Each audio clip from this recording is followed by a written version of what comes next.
सरस्वत्यै नमः। श्रीमते रामानुजाय नमः। नारायणं नमस्कृत्य नरं चैव नरोत्तमं देवीं सरस्वतीं व्यासं ततो जयमुदीरये। लक्ष्मीनाथ समारम्भां नाथयामुनिमध्यमाम् अस्मदाचार्यपर्यन्तां वन्दे गुरुपरम्पराम्। जय जय श्री राधारमण, जय जय नवल किशोर, जय गोपी चित चोर प्रभु, जय जय माखन चोर।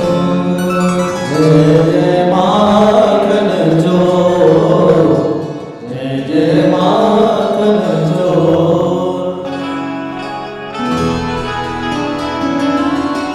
राधे राधे राधे राधे राधे राधे राधे राधे।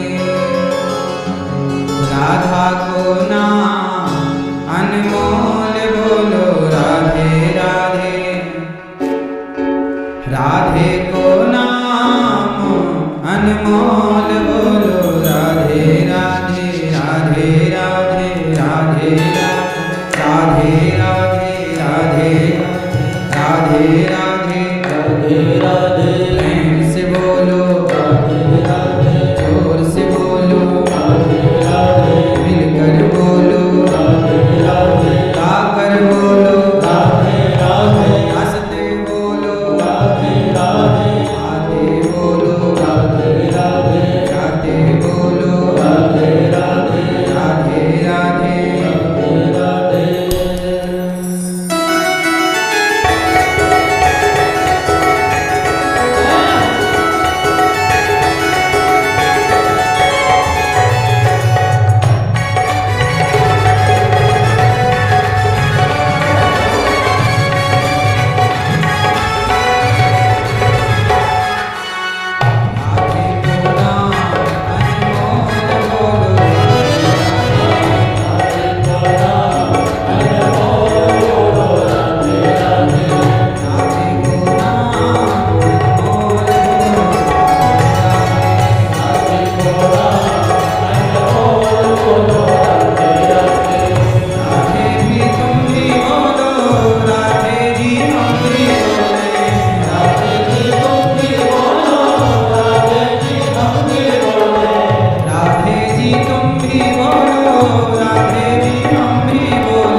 बोलिए भक्त वत्सल भगवान की जय श्रीमद्भागवत महापुराण की जय गंगा मैया की जय आप सभी भक्तों की जय जय श्री राधे जय जय श्री राधे। आए हुए उपस्थित सभी मातृशक्ति भगवत चरणानुरागी भक्तों को, छोटे छोटे बच्चों को, श्रद्धा और साधना टीवी और यूट्यूब पर कथा का रसपान कर रहे सभी भक्तों को जय श्रीमन्नारायण। आप सबको जय श्रीमन्नारायण। थोड़ा जोर से जय श्रीमन्नारायण। जय श्री कृष्णा। राधे राधे। जय श्री सीताराम। जय गौरी गोपाल। राधे राधे। कैसे हैं आप लोग? भगवान की कृपा सदा आप पर बनी रहे और आप सदा अच्छे ही रहें। आप सदा स्वस्थ रहें, सुखी रहें, प्रसन्न रहें। राधा रानी की कृपा, भागवत जी की कृपा, बिहारी जी की कृपा, गौरी गोपाल भगवान की कृपा और आपके माता पिता और पूर्वजों की कृपा सदा आप पर बनी रहे। सदा सुखी स्वस्थ रहें। आपका मंगल हो, आपका यश कीर्ति धन धान्य सब बढ़े। इन्हीं मंगल कामनाओं के साथ सिकंदराबाद की पावन धरती पर कथा की गंगा में डुबकी लगाने के लिए आप सभी आए। आपका बहुत बहुत स्वागत, वंदन, सबका बहुत बहुत अभिनंदन। भगवान की इस कथा में आप सभी कथा की पावन गंगा में आप सब डुबकी लगा रहे हैं। मां भगवती सेवा समिति के सभी भक्तजन, आप सभी परीक्षित बनकर भैया श्री अंशु शर्मा जी चेयरमैन, नितिन गर्ग जी प्रधान जी, उज्जवल गोयल जी प्रबंधक, मनोज वर्मा जी सचिव, वैभव गोयल जी कोषाध्यक्ष और विपुल गर्ग जी संस्थापक सदस्य, समस्त कमेटी के पदाधिकारियों के द्वारा यह कथा का आयोजन हो रहा है।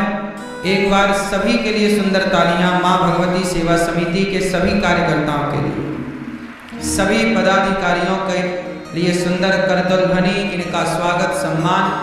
इनके द्वारा, इनके माध्यम से आज सिकंदराबाद की धरती पर पहली बार ये दास अनिरुद्ध को आने का सौभाग्य मिला। आप सबको कथा सुनाने का और आप सबका दर्शन करने का सौभाग्य मिला। आप सभी भक्तों को दास अनिरुद्ध का कोटि कोटि प्रणाम, कोटि कोटि नमन। आप सभी 7 दिन तक कथा की पावन गंगा में डुबकी लगाएंगे। कथा जीवन में बहुत प्रभाव डालती है। हमारे जीवन में कथा इतना प्रभाव डालती है कि हम कथाएं यदि सुनते रहें तो जीवन में एक अद्भुत बदलाव हम देख पाएंगे। कथाओं के द्वारा ही समाज में आज कुछ परिवर्तन देखने को मिल रहा है। यदि कथाएं ना हो तो समाज में कोई परिवर्तन ही नजर ना आए। समाज देखो कितने गलत रास्ते पर चल पड़ी है। वो तो कथाओं ने, सत्संग ने और घर में जो आप लोगों ने बच्चों को संस्कार थोड़ा बहुत जो दे रखे हैं, उन संस्कारों के बदौलत आज समाज भटकने से थोड़ा सा बचा हुआ है, वरना 80% लोग तो भटक ही गए। अब जो 20% बचे हैं, वो 20% वो हैं जो कहीं ना कहीं संतों से, सत्संग से, धामों से जुड़े हुए, वो बच गए, वरना सब भटक ही गए। भटकने का तात्पर्य क्या है? मैं किस भटकाव की बात कर रहा हूं? भटकाव क्या है? भटकाव किसे कहते हैं? भटकना किसे कहते हैं? मैया चुप रहो मेरी मां। भटकाव क्या है? आज समाज का सबसे बड़ा भटकाव जानते हैं क्या है? आज समाज का, युवाओं का, लोगों का सबसे बड़ा भटकाव है नशा। सबसे बड़ा भटकाव है नशा। आज लोग भटक गए। जो नशा कर रहे हैं मतलब वो भटक चुके हैं, जो नशा नहीं करते मतलब वो अभी भटके नहीं। नशा किसी भी तरह का हो सकता है। शराब का नशा हो सकता है, सिगरेट का नशा हो सकता है, मांस खाने का नशा हो सकता है, पराई स्त्री का नशा हो सकता है। ये सब नशा ही तो है। यदि हम नशा एक ही नशा करें, कौन सा? जाम पर जाम पीने से क्या फायदा? लोग शराब पीते हैं। एक आदमी मेरे से बोला, महाराज जी आप भी चढ़ाया करो। हमने कहा भाई तुम कौन सी वाली लेते हो? बोला हम तो ऐसी वाली लेते हैं कि पूरी रात उसका नशा रहता है, पूरी रात चढ़ी रहती। हमने कहा फिर सवेरा हुआ तो? बोले उतर जाती है तो दूसरा पैक सवेरे ले लेते हैं। हमने कहा भाई तुम्हारी वाली 12 घंटे में ही उतर जाती है, और महंगी लोगे तो 24 घंटे रहेगी और क्या। हमने कहा तुम्हारी वाली तो 12 और 24 घंटे में उतर जाती है, पर जो प्याला हम पीते हैं वो एक बार यदि चढ़ जाए ठिकाने से तो सारी जिंदगी नहीं उतरता। बोला कौन सा वाला है आपका? हमने कहा जाम पर जाम पीने से क्या फायदा, रात बीती उतर जाएगी। हरि नाम का जाम पी ले बंदे, तेरी जिंदगी सुधर जाएगी। पीना ही है, नशा करना ही है तो सेवा का नशा कर लो ना, समाज की भलाई का नशा कर लो। नशा तो देखो हमें भी है, सेवा का नशा है। गौरी गोपाल आश्रम में जाते हैं, वृद्ध माँ के पांव दबाते हैं। आप अपनी एक माँ के पांव दबाने में संकोच करते हैं। गौरी गोपाल आश्रम में 290 वृद्ध माताएं रहती हैं, हम सबके पांव दबाते हैं। हमें चरण सेवा करने का नशा है, ये भी तो एक नशा है। हमें भी नशा है सेवा करने का। गौरी गोपाल गुरुकुल में 150 बच्चे पढ़ रहे हैं, वो बच्चे पढ़ जाएं, योग्य बन जाएं। गरीब परिवार के बच्चे वहाँ निःशुल्क रहते हैं, उनको समय से भोजन मिल जाए, समय से उनको कॉपी किताब शिक्षा मिल जाए, गुरुकुल में बच्चे पढ़ जाएं, ये भी तो नशा है। हम सिकंदराबाद आए, क्यों आए? इसलिए आए कि आप सब भी गौरी गोपाल आश्रम में जो सेवाएं चल रही हैं उन सेवाओं से आप भी जुड़ेंगे। आप सब थोड़ा थोड़ा सहयोग करते हैं तो 290 वृद्ध माताएं गौरी गोपाल आश्रम में रहती हैं। 150 बच्चे गुरुकुल में पढ़ते हैं और अखंड रसोई चलती है। हम भी तो काम करते हैं, हम भी नशा करते हैं, पर समाज की सेवा का नशा करते हैं, समाज के लिए काम करते हैं। आप भी काम करो, आप भी नशा करो। आप भी नशा करो कि सिकंदराबाद में कोई दीन दुखी है तो आप उसे भोजन देंगे। आप कोई बूढ़ी माँ असहाय है तो आप उसका सहारा बनेंगे। नशा करने चाहिए, नहीं करना चाहिए। अच्छे कामों का नशा करो। मुझे भी तो नशा है कथा सुनाने का, मैं कथा ना सुनाऊं तो मैं बीमार पड़ जाऊं, नशा है। तो अच्छे नशा आपको अच्छा बनाते हैं। राम जी को भी नशा है।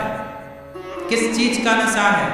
राम को नशा है कि प्राण जाएं पर बोलो वचन न जाए। राम को नशा है कि मेरे चरित्र पर कलंक ना लगे, मैं चरित्रवान बनूं और समाज को चरित्रवान होने का मैसेज दूं।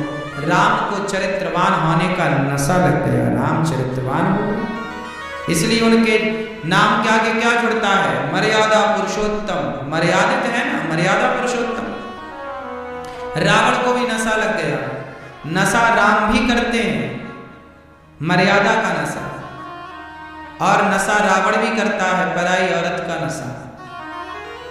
क्यों जी, बात सही है? दोनों नशे में रहते हैं।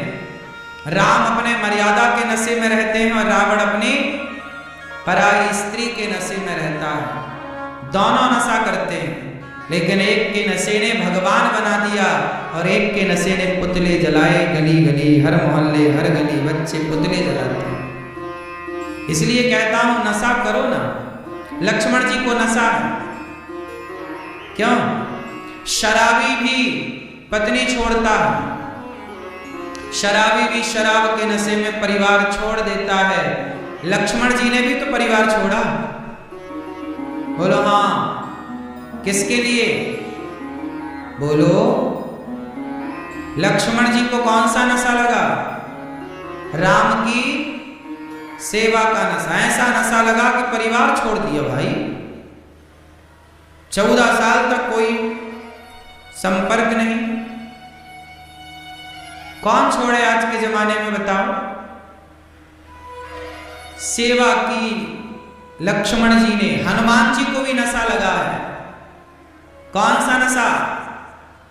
राम रसायन तुम्हारे पासा। राम रस का नशा हनुमान जी भी तो करते हैं। कौन सा रस? बोलो जोर से। राम रस का नशा हनुमान जी। क्या हनुमान जी बिना राम के रह सकते हैं? जैसे शराबी शराब के बिना नहीं रह सकता, ऐसे हनुमान जी राम के बिना नहीं रह सकते। नशा करना ही है तो हनुमान जी की तरह कर लो राम का नशा। ये वाला क्या नशा जो तुम करते पड़े रहते सुअर की तरह गंदी नालियों में। भागवत सुनने का नशा अच्छा है, सेवा का नशा अच्छा है, सत्य बोलने का नशा अच्छा है, दाल चावल सब्जी रोटी सात्विक भोजन करने का नशा अच्छा है। समाज भटक ना जाए इसलिए भागवत है, भागवत सुननी चाहिए। भागवत जी में 18,000 श्लोक हैं, 335 अध्याय हैं और 12 स्कंध हैं। किसने भागवत सुनाई? सबसे पहले किसको सुनाई? क्यों? मैया, पीली मैया। सबसे पहले भागवत किसने सुनाई? भगवान सुखदेव जी ने। किसको सुनाई थी? हाँ, किसको? परीक्षित जी को। परीक्षित जी को भागवत क्यों सुनना पड़ा? उन्हें कितने दिन में मरने का श्राप लगा था? क्यों? लाल मैया, ये परीक्षित जी कौन है? किनके बेटा है परीक्षित जी? बताओ, परीक्षित जी किनके पुत्र हैं? अभिमन्यु। किनके बेटे हैं? जोर से। अभिमन्यु किनके बेटे हैं? हाँ, अर्जुन। अर्जुन के पुत्र अभिमन्यु, अभिमन्यु के पुत्र परीक्षित। परीक्षित जी को 7 दिन में मरने का श्राप दे दिया एक साधु ने। क्यों दे दिया जानते हो? क्योंकि राजा परीक्षित जी ने एक साधु का अपमान कर दिया। गले में क्या डाल दिया? मरा हुआ सांप डाल दिया। अच्छा एक बात बताओ, साधु का अपमान करना चाहिए कि सम्मान? अच्छा, भगवान श्री कृष्ण के वंश कितना बड़ा था जानते हैं ना? कितने लोग थे? 56 करोड़ यदुवंशी। कितने थे भैया? ओ पंचायती भैया सुनो, भगवान कृष्ण के वंश में कितने लोग थे टोटल? 56 करोड़ यदुवंशी। आप जानते हैं भगवान श्री कृष्ण के वंश का नाश कैसे हुआ? जोर से। साधु के श्राप से। क्या हुआ? साधु का। भगवान कृष्ण कहते हैं कि मेरा ही बेटा क्यों ना हो। भगवान कृष्ण के एक पुत्र का नाम था सांब। क्या नाम था? मैया, पीली मैया, यहां देखो मेरी मां, सुनो मेरी मां प्यार से। भगवान श्री कृष्ण के पुत्र का नाम क्या था? सांब। एक दिन द्वारिका में साधु आए तो सांब ने संतों का अपमान कर दिया। अरे ढोंगी हो तुम, पाखंडी हो, तुम सही के संत हो तो बताओ हमारे पेट में लड़का है कि लड़की है? कपड़ा पहन के गया, साड़ी पहन के, चूड़ी बूड़ी, लड़की बन के गया, बहू बन के गया, और बाबा जी से बोला तुम सही के बाबा हो, सही के साधु हो तो बताओ हमारे पेट में लड़का है कि लड़की है? जबकि ये भगवान का बेटा है। समझ में आई ना बात? भगवान श्री कृष्ण के कौन है ये? पुत्र। भगवान समझ गए कि मेरी संतान रास्ता भटक रही। सुनो, बड़े बाप को बड़ी जिम्मेदारियां होती हैं।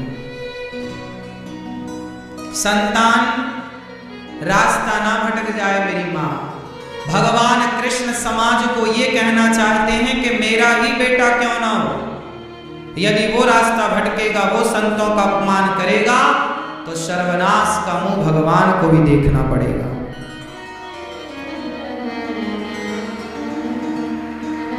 इसलिए भगवान के पुत्र पौत्रादि रास्ता भटक गए और संतों का रास्ता क्या भटके? संतों का अपमान करने लगे। क्या रास्ता भटक गए? संतों का अपमान। राजा परीक्षित जी ने भी संत का अपमान कर दिया। अच्छा, रावण ने भी क्या किया था? संत का अपमान किया था। रावण ने किस संत का अपमान किया, कोई बता सकता है? क्यों पीली मैया? रावण ने किस संत का अपमान किया था? बोलो चश्मा वाले भैया, रावण ने किस संत का अपमान किया? जरा काला चश्मा वाले भैया बताएंगे। बताओ प्रभु, नहीं जानते? ठीक, ये भैया बताएंगे रावण ने किस संत का अपमान किया था? हाँ, विभीषण साधु ही तो थे। कौन थे विभीषण? संत ही थे। विभीषण कौन है? संत हैं, लंका में रहते हैं। रावण ने क्या किया? संत को। विभीषण राम के परम भक्त, और जो भक्त है वही तो साधु है ना। जरूरी नहीं है कि साधु जो कपड़ा रंगाए हो वो साधु हो। आप गृहस्थ में रहकर भगवान की भक्ति सच्चे मन से करते हैं, आप भी तो साधु कहलाएंगे ना। गृहस्थ संत भी तो होते हैं। संत का मतलब ये मत समझना कि केवल विरक्त हो जाए और जंगल चला जाए ना। आप गृहस्थ में रह रहे हैं, सदाचार का पालन कर रहे हैं, भगवान की भक्ति कर रहे हैं, भगवान के आश्रित रह रहे हैं, तो आप साधु हैं। जो साधना करे वो साधु, तो आप साधु हो सकते हैं। क्यों जी, गृहस्थ आदमी साधु हो सकता है कि नहीं? जोर से बोलो। गृहस्थ संत होते हैं। कौन से संत? वशिष्ठ जी गृहस्थ संत हैं। राम के गुरु कौन है? वशिष्ठ जी गृहस्थ हैं कि नहीं? भगवान कृष्ण जहां पढ़ने गए, सांदीपनी जी, वो गृहस्थ थे कि नहीं? बोलो। फिर तो गृहस्थ को भी संत ही कहते हैं यदि वो सदाचारी है तो। व्यभिचारी है तो वो संत नहीं। ठीक है, तो रावण ने विभीषण को लात मार के निकाल दिया। रावण ने संत पर क्या किया? पांव का प्रहार कर दिया, पादप प्रहार। और जब संत का अपमान हुआ तो क्या हुआ?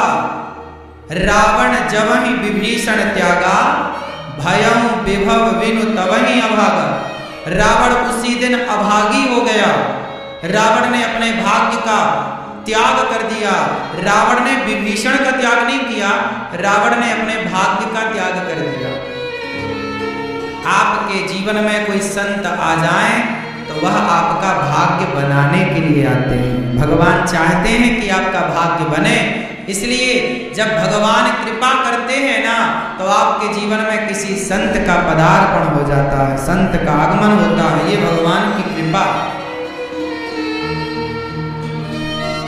इसलिए रावण ने जब विभीषण का त्याग किया अच्छा, रावण ने सीता मां को चुराया, राम ने सीता मां के चुराने पर रावण को नहीं मारा। बात समझ में आई? राम को यदि रावण को मारना होता तो जिस दिन रावण ने सीता मां को चुराया, राम जी उसी दिन मार देते। क्यों जी? जिस दिन रावण ने सीता मैया को चुराया, क्या राम उसी दिन रावण को नहीं मार सकते थे? क्या इतनी सामर्थ्य राम में नहीं थी? बोलो मेरी मां। राम तो उसी दिन मार सकते थे ना रावण को। रावण के पहले भी तो एक घटना घटी थी। सीता मां के पांव में चोंच मार करके कौआ भागा था। इंद्र का बेटा जयंत जब सीता मां के चोंच मारी पांव में तो खून आ गया। राम की नजर पड़ी कि सीता मां के चरणों से रक्त बह रहा।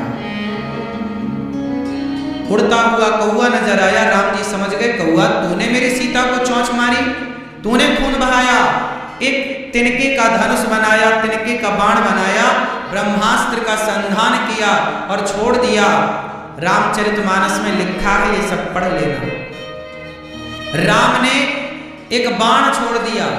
वो जयंत भागा, अपने बाप के पास गया, इंद्र के पास। पिताजी पिताजी बचाओ। इंद्र बोले, तुमने राम से पंगा लिया है, हम नहीं बचा सकते, जाओ यहां से। ब्रह्मा जी से कहा, जयंत ने बचाओ।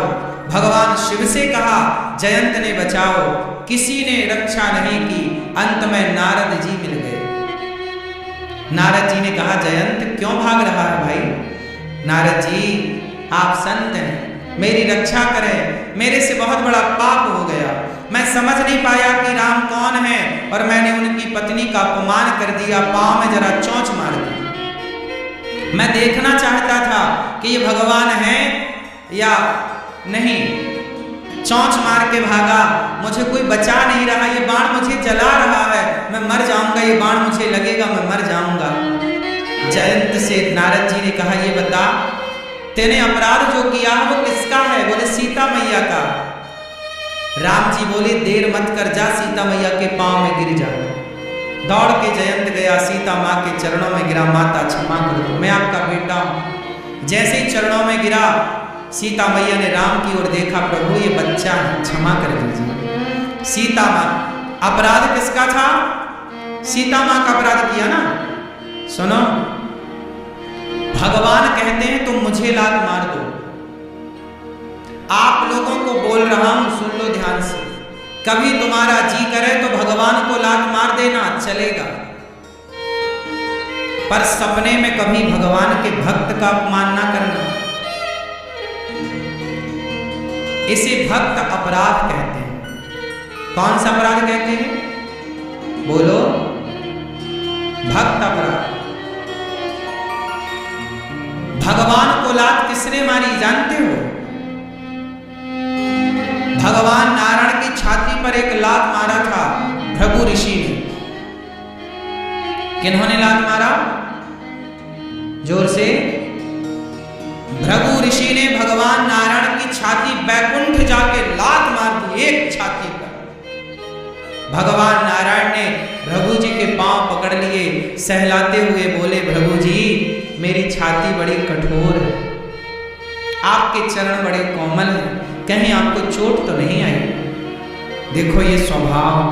भगवान कहते हैं तुम मुझे लात मार लेना, मैं कुछ ना बिगाड़ूंगा तुम्हारा। गुस्सा आए तो भृगु जी ने लात मार दी भगवान को। सहलाते हुए खुद उनसे पूछा कि आपके पांव में चोट तो नहीं लगी? लेकिन रावण ने विभीषण को लात मार दिया। भगवान बोले, रावण तूने मुझे लात मारा होता तो मैं तेरा लात सह लेता, पर तूने मेरे भक्त को लात मारा है, ये अपराध बर्दाश्त ना होगा। भगवान का अपराध करोगे तो माफ होगा, भगवान का अपराध करोगे तो माफ होगा, पर भगवान के भक्त का अपराध करोगे तो कभी माफ ना होगा। ये बच के रहिएगा भगवान के भक्त के अपराध से। इसे भक्त अपराध कहते हैं। जयंत ने पांव में चोंच मारी सीता मां की, भागा, चरण में आया तो राम जी ने क्षमा किया। अब सोचो ना, जयंत ने तो पांव में ही चोंच मारी थी ना सीता मैया की, एक बाण छोड़ दिया ना राम ने, और रावण ने तो पूरी सीता उठा के ले गया। क्या राम जी एक बाण नहीं छोड़ सकते थे रावण के पीछे? क्या रावण को कोई बचाने वाला मिलता? बोलो, ये सीता हरण से जस्ट पहले की घटना है जयंत वाली, ये भी पंचवटी की घटना है।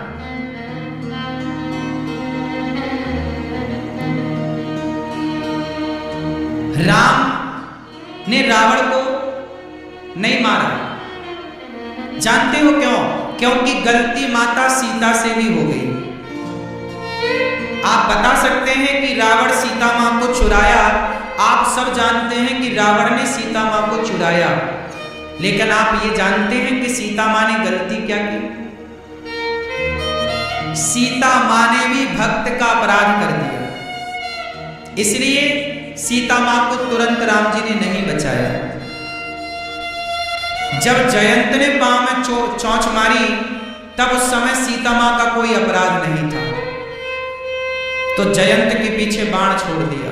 लेकिन जब रावण ने सीता मां को चुराया, उस समय सीता मां से एक अपराध हो गया था, सीता मां से भी एक गलती हो गई थी। क्या गलती जानते हैं? सीता माता ने लक्ष्मण जी का अपमान कर दिया था। क्या कर दिया था?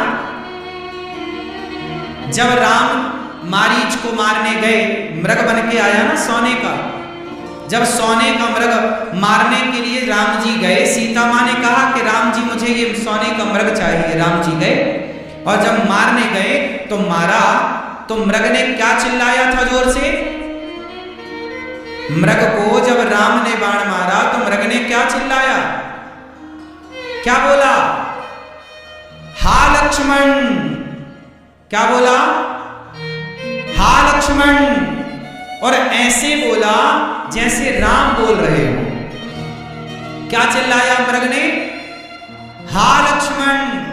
सीता माता को लगा कि मेरे राम को बाण लग गया, मेरे राम को संकट आ गया, तो लक्ष्मण जी से कहा, लक्ष्मण तुम्हारे भैया तुम्हें बुला रहे हैं। लक्ष्मण जी ने कहा, भाभी माँ ये राम की आवाज नहीं है, राम को कोई संकट नहीं आ सकता, वो भगवान है माँ, आप तो जानती हो। सीता माँ बोली, तुम मुझे उपदेश दे रहे हो लक्ष्मण? तुम्हारे भैया पर संकट आया है, वो चिल्ला रहे हैं, तुम एक काम करो, चूड़ी पहन लो, यहीं बैठो, मैं चली। आप वाल्मीकि रामायण पढ़ेंगे तो वहां पर सीता माँ ने बहुत अपमान किया लक्ष्मण जी का, बहुत कुछ भला बुरा कहा कि तुम तो चाहते हो कि राम मर जाए, वो संकट में हो, तुम यहां जा नहीं रहे हो। लक्ष्मण जी बोले, मां राम ने कहा है, भैया ने आज्ञा की है कि लक्ष्मण तुम सीता मां को छोड़ना मत जरा देर, क्योंकि ये जंगल है ना मां, ये माया से घिरा लोगों का एरिया है, आप पर कोई संकट आ जाएगा मां। नहीं, तुम्हें मेरी चिंता नहीं करनी चाहिए, राम संकट में है, वो चिल्ला रहे हैं, हा लक्ष्मण, हा लक्ष्मण, तुम्हें जाना चाहिए लक्ष्मण, तुम नहीं जाते, ये चूड़ियां पहनो, मैं चली। मजबूर कर दिया माता सीता ने। तब लक्ष्मण जी ने एक लक्ष्मण रेखा खींची, कहा माता आप इसके अंदर रहिएगा। सीता मां ने बहुत अपमान किया, इसलिए जब रावण लेकर गया ना, तो राम जी ने सीता मां की रक्षा नहीं की।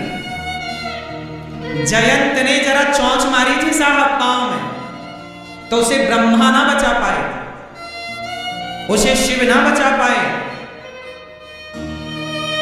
घंटे भर में आके पांव में गिर पड़ा सीता मैया को। लेकिन अब की बार सीता मां ने गलती कर दी। लक्ष्मण कौन है? भक्त। लक्ष्मण कौन है? बोलो। राम जी बोले, सीता तुमने मेरे से कहा कि सोने का मृग लाओ, सोने का मृग तो होता ही नहीं है सीते, मैं तुम्हारे लिए पागलों की तरह देखो सोने के मृग के पीछे गया, मैंने तुम्हारी बात मानी, तुम्हारे लिए मैं पागल हो गया। पशु पक्षियों से पूछ रहे हैं राम, हे खगमृग क्या तुमने हमारी सीता देखी है?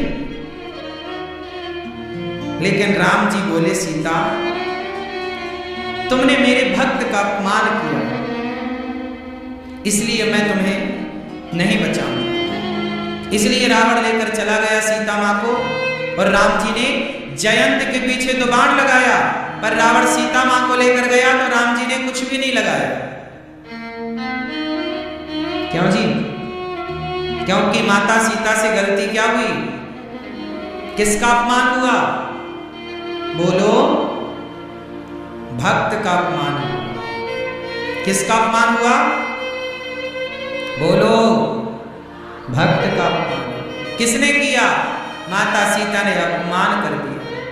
इसलिए जब रावण सीता मां को लेकर गया तो वहां सीता मां ने यही तो कहा, हाँ लक्ष्मण, तुम्हार नहीं दोषा, तुम्हारा दोष नहीं था लक्ष्मण, क्षमा कर दो मुझे, मेरी गलती थी, मैंने तुम्हारी बात नहीं मानी, लगता है मैंने तुम्हारा अपमान किया, इसलिए प्रभु ने मुझे ये दंड दिया है लक्ष्मण। ये सीता मां ने खुद कबूला कि मैंने तुम्हारा अपमान कर दिया लक्ष्मण, इसलिए मुझे इस संकट का सामना करना पड़ रहा। रावण लेकर चला गया, लेकिन गलती रावण की थी, लेकिन राम ने रावण की तरफ एक बाण नहीं छोड़ा। लेकिन रावण ने जब विभीषण को लात मारा, रावण ने किसको लात मार दिया? विभीषण कौन है? भक्त। और जब लात मारा तो फिर राम जी ने एक्शन लिया और रावण का सर्वनाश कर दिया। सीता मां को चुराया है रावण ने, इसलिए राम ने नहीं मारा। भक्त का अपमान किया है रावण ने, इसलिए सीता मां को चुराया। तब तो राम जी ने हनुमान जी को भेजा, जाओ समझाओ, शायद मान जाए। बात सही है। लेकिन जब रावण ने विभीषण का अपमान किया तो सर्वनाश कर दिया। भगवान कहते हैं कि दुनिया वालों, मुझे लात मारोगे सह लूंगा, पर मेरे भक्त को अपमानित करोगे तो मैं बर्दाश्त नहीं करूंगा। चाहे वो स्वयं माता सीता हो, चाहे वो रावण हो, चाहे वो कोई, अपमान भक्त का ना। लेकिन आप लोग संतों का अपमान, आप में से, आप मतलब आप लोग नहीं, कुछ लोग साधु संतों का ऐसे अपमान करते, अरे तो बाबा है, पाखंडी है, ढोंगी है।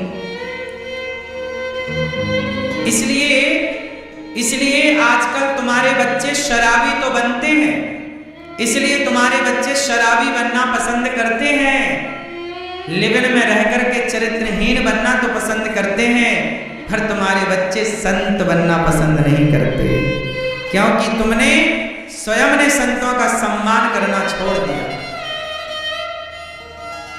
इसलिए तुम्हारे बच्चे अब साधु नहीं बनते, अब तुम्हारे बच्चे क्या बन रहे हैं?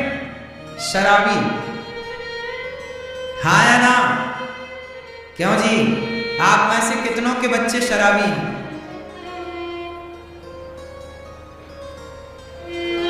ना बता पाओगे ना? आप में से कितनों के बच्चे लिविन में रहते हैं? चरित्रहीन हो रहे हैं बच्चे। वो चरित्रहीन होने को आज की आधुनिकता समझ रहे हैं, आज का कल्चर कह रहे हैं।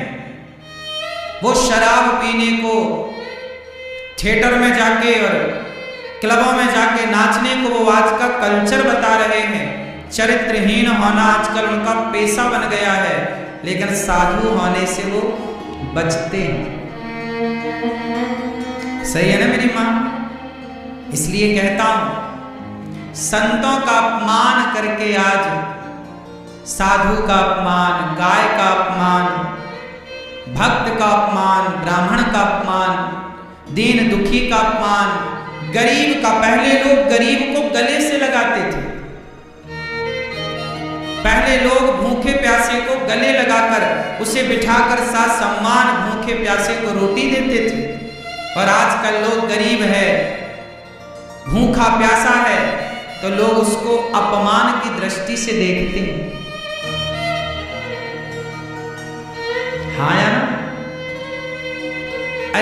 दया का पात्र है, कम से कम उस पर तो दया करो। क्यों जी मेरी मां, भूखा प्यासा, ये लोग दया के अधिकारी हैं या नहीं?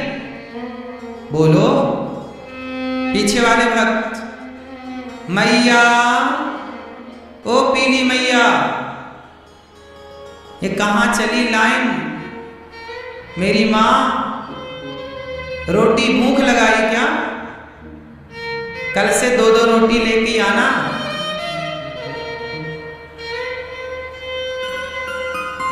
सुनो मेरी मां,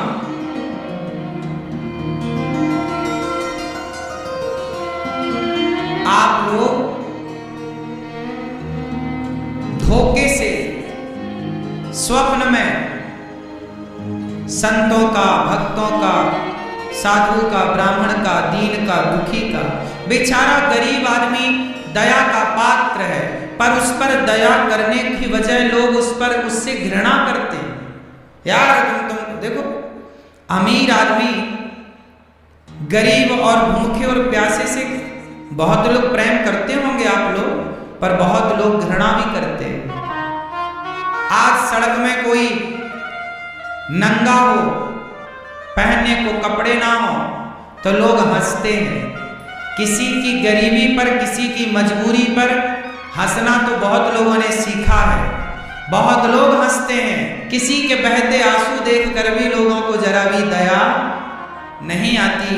औरों की क्या कहें साहब, आज के बेटे, आज की बहुएं अपनी माँ को घर से निकाल देती हैं। बहुएं अपने सासू माँ को, सास को घर से निकाल देती हैं। कुछ बहुएं अपनी माँ को बेटे निकाल देते हैं, कुछ बेटे अपने घर से निकाल देते हैं।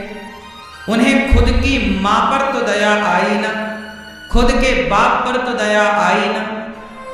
मतलब आप दया से शून्य हैं। जब आप किसी पर दया नहीं करेंगे तो भला भगवान आप पर दया कैसे करेंगे और क्यों करेंगे? तो बताओ। यदि बेटे अपनी मां पर दया करते और अपनी मां को बुढ़ापे में सम्मान देते, तो फिर हमें वृद्धाश्रम बनाने की क्या जरूरत थी? बताओ, क्या जरूरत थी? क्या आज के जमाने में वृद्धाश्रम होना सही है? आज वृद्धाश्रम मजबूरी बन गई है। अब बेटा सेवा करता नहीं। बूढ़ी बूढ़ी मां को 90-90 साल की माताएं गौरी गोपाल आश्रम में रहती हैं। मां भी रखोगी दोनों तो रख लोगी, अपनी मां को मना कर दिया, नहीं हम नहीं रख सकते, हमें नहीं रखना अपनी मां को। दोनों बेटियों ने अपनी बूढ़ी वृद्ध मां को, जो बिल्कुल जर्जर हैं, मतलब अति वृद्धावस्था, मरने की स्थिति है कि 1 2 साल 4 साल कितना जिएंगे, लेकिन छोड़ के चले गए। दया नहीं। किस पर दया नहीं आई? खुद की मां पर दया नहीं आई।